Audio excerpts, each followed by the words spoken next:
Bonjour à tous. Donc aujourd'hui, je poursuis cette lecture des 89 vérités et j'ai trouvé, bien sûr, pendant la semaine que malheureusement, il y avait beaucoup de choses qui se passaient dans le monde qui corroboraient les enseignements du Bouddha. Cette soif insatiable dont on a parlé, cette soif qui veut satisfaire tous nos désirs, et le désir, entre autres, que le monde soit comme on veut qu'il soit et que les obstacles soient effacés, enfin ce qui est considéré bien sûr comme obstacle pour notre désir. On a vu que cette soif, quand elle était mise en acte, à tous les niveaux, produit des choses terribles. Cette soif, nous disent les enseignements, n'est pas la première ni l'unique cause de dukkha, mais c'est celle qui est la plus facile à voir parce qu'elle est présente partout dans le monde et en nous-mêmes.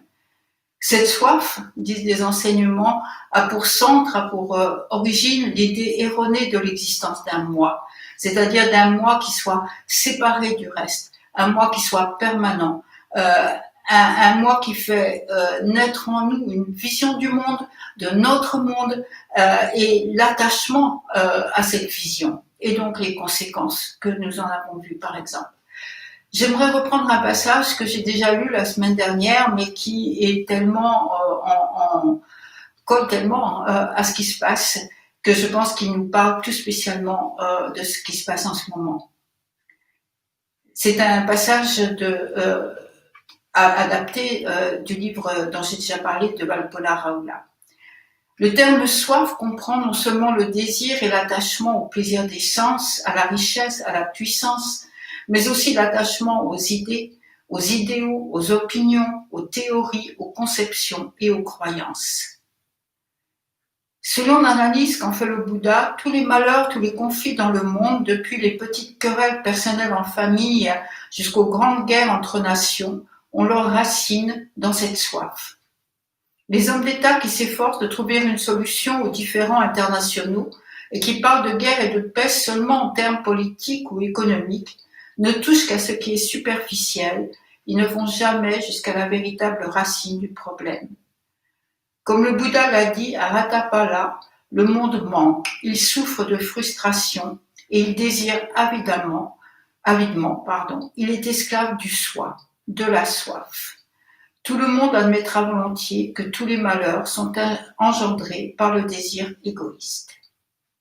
Voilà, je pense que c'est quelque chose qu'il nous faut méditer, parce que c'est vrai pour les autres, mais c'est vrai aussi pour nous. Et nous avons à travailler, regarder, c'est ce que la suite du texte va nous expliquer, comment nous agissons par rapport à cette soif qui naît de tous nos désirs insatiables.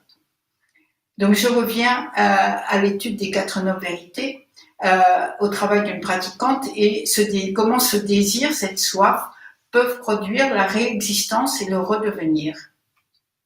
Nous rencontrons ici à des points les plus importants, absolument essentiels de l'enseignement du Bouddha. La cause, le germe de l'apparition de dukkha se trouve en dukkha, on a vu souffrance, mal-être, etc. La cause d'apparition de dukkha se trouve en dukkha même. Tout ce qui a la nature de l'apparition, tout cela a la nature de la cessation. Puisque la souffrance dukkha et la soif qu'elle entraîne a apparu, elle peut aussi disparaître. Un être, une chose, un système, s'il a en lui-même la nature d'apparaître, de se manifester, possède aussi en lui-même la nature, le germe de sa disparition, de sa destruction.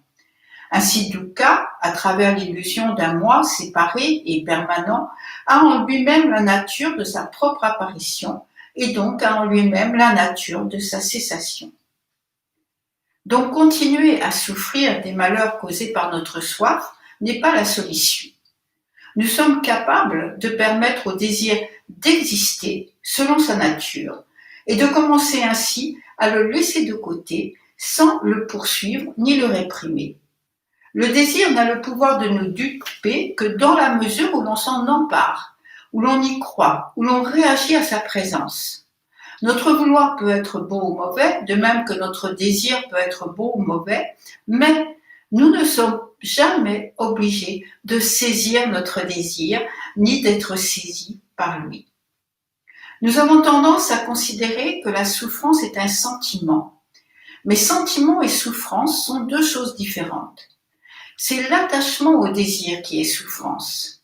Le désir n'est pas en soi la cause de la souffrance. Ce qui suscite la souffrance, c'est l'action qui consiste à se saisir du désir et à refuser de s'en dessaisir, de le lâcher, de ne pas le voir se réaliser. Et nous confondons, en fait, la plupart du temps, les deux.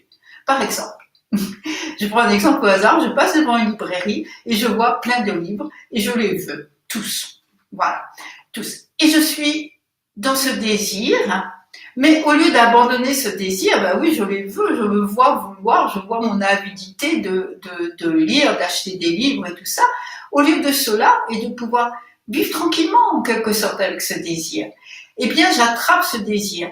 Et je suis dans la frustration, parce que je pourrais pas les acheter tous, j'ai pas l'argent, j'ai pas le temps pour les lire, j'en ai déjà plein qui sont pas lus, et du coup, ça devient un problème. Voyez-vous, au lieu d'être simplement une chose flottante comme ça, ah, il y a plein de livres, je les voudrais tous, au lieu d'être une chose flottante que je peux lâcher, ça devient quelque chose dans lequel je bute, qui me met en colère, qui me fait éprouver de la frustration. Et alors, évidemment, l'idéal, bien sûr, ça serait qu'il y ait moins de désir, qu'il soit moins fort. Si vous passez devant chaque vitrine et que vous voulez tout ce qu'il y a dans chaque vitrine, il y a un problème. Mais tous, on va avoir un moment, on va voir quelque chose. Et ce quelque chose, que ce soit du concret, là, je prends un exemple le plus simple, ou que ce soit des choses plus mentales, on va le vouloir. Et ce vouloir, on referme notre main dessus. Et c'est là où est le problème. Ce n'est pas dans le vouloir, ce n'est pas dans le désir. On a un corps, il y a un contact avec le monde incessamment, et tant que nous ne sommes pas complètement éveillés, il y a des désirs qui vont naître de ce contact. Mais nous refermons la main dessus. Voilà. Et à ce moment-là, nous allons nous battre pour réaliser notre désir, nous allons être frustrés et en colère et violents parce que nous ne pouvons pas réaliser notre désir, etc. C'est ce mécanisme-là dont le Bouddha nous parle. C'est pas de dire c'est pas bien, c'est de dire regardez le mécanisme, regardez quelle est l'origine de tout cas. Lorsque vous voyez vraiment l'origine de la souffrance, vous réalisez que le problème est l'attachement au désir et non le désir lui-même. S'attacher veut dire être dupe, penser qu'il s'agit véritablement de moi et de ma propriété. Ces désirs sont miens et pour que je ressente de tels désirs, c'est qu'il y a en moi quelque chose qui manque. Ou bien je n'aime pas ce que je suis maintenant, il faut que je devienne autre chose à travers ce que je pourrais attraper. Ou bien je dois me débarrasser de quelque chose afin de devenir la personne que je souhaite être. Ce sont là les différentes expressions du désir.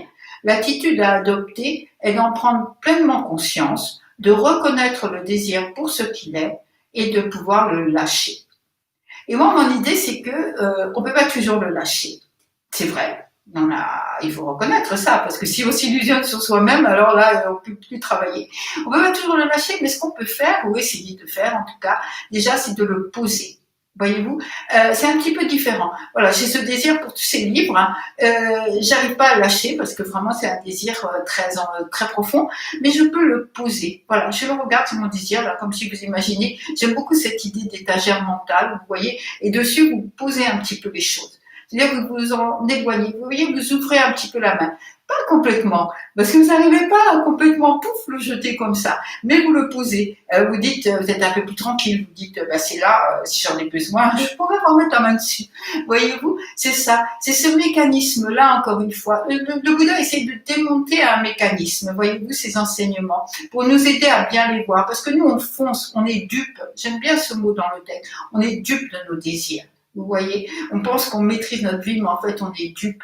Et il nous faut regarder ce mécanisme de près. Voilà.